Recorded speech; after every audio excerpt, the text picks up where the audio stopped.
Hey, this is Jeff Bartles. Many of you who have ordered a mini Evel Knievel stunt cycle ripcord racer should be receiving them soon. So I wanted to create a quick top 10 video to cover the tips and tricks that I've learned using this toy over the past couple of weeks.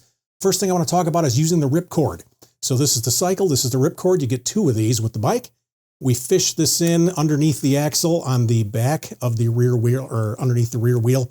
And you can see as I pull this, it spins it up. Cameron Grubert had the best term for this. You want to find the sweet spot when you pull this ripcord.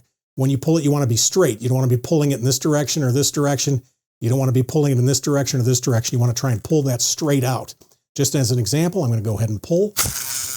Now, when I pulled that, you heard a little bit of a grinding sound. That's because I didn't pull it exactly straight. And anytime you hear that grinding noise, it means you want to improve your technique a little bit. That grinding noise means you're starting to round off the teeth on the ripcord. What I found, for me, the most effective way to get the best pull each time is to feed this in, and then I come at this from underneath, so I'm kind of holding it in an underhand fashion.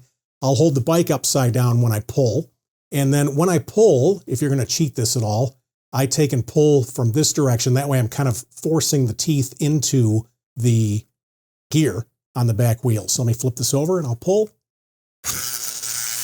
There we go. You see no grinding sound. A perfect pull is going to be virtually silent. The only thing you'll hear is the back tire spinning. Tip number 2, jump from tabletop height. As I get older, it's easier for me to jump when I'm holding things that are waist high rather than having to get up and down off the ground. So I like to make things easy for myself. I will set up jumps on a pair of folding tables much like this, but you can also jump on a kitchen table, or you could jump on a kitchen island if you want to. I just find it easier to have an elevated jump area. Tip number 3, make sure the run-up area is level. If I put my level down, we can validate that the bubble is right there in the middle. Having a level takeoff area ensures that the bike will track right down the middle. Tip number 4, use an elevated launch area. This wedge was made out of cardboard. This is actually mat board used for framing, but works perfect. It's a nice heavy gauge cardboard. I created a wedge out of this because I have found that it's easier for me to release the bike in a downward direction than it is for me to release the bike in a forward direction. So I recommend elevating your launch area. Tip number 5, release the bike with 2 hands.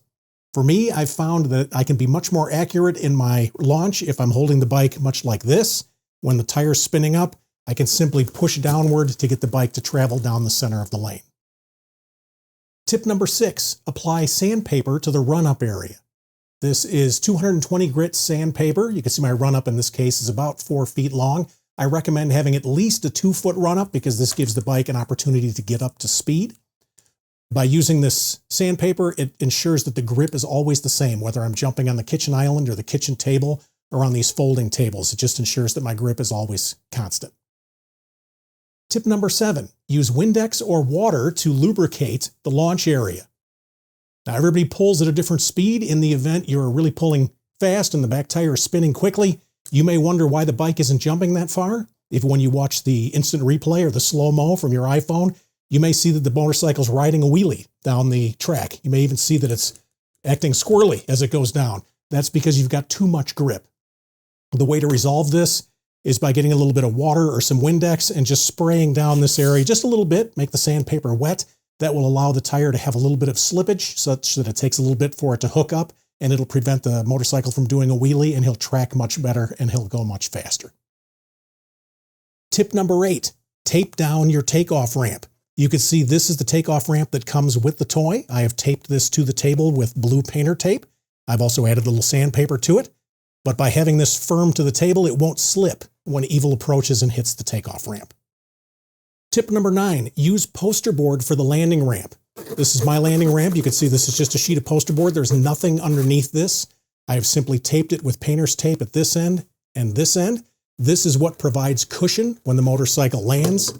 This cycle is very rigid. For that reason, it will bounce if it encounters anything firm like wood or table or cardboard or something like that. It will bounce almost like a Super Ball, which is kind of a good thing because this will create some spectacular wipeout footage, even better wipeouts than what we have with the larger stunt cycles. Having said that, using the poster board gives us enough cushion that will allow it to catch the bike and he'll be able to ride out the jump.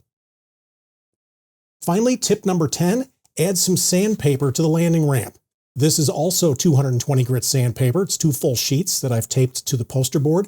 I put this down because the regular poster board is a little bit slick, and you'll find when you see the bike jump, on occasion he'll oscillate back and forth when he's in the air. And I found that when he comes down, if he happens to be leaning at all, if this is a slick surface, he'll slide it out. By having the sandpaper on there, it will give him a little bit more grip, and sometimes it'll cause him to go back up vertical so he can ride out the jump. So those are my top 10 tips and tricks using the new Evel Knievel Ripcord Racer. I hope you enjoy your stunt cycle. I know I'm enjoying mine.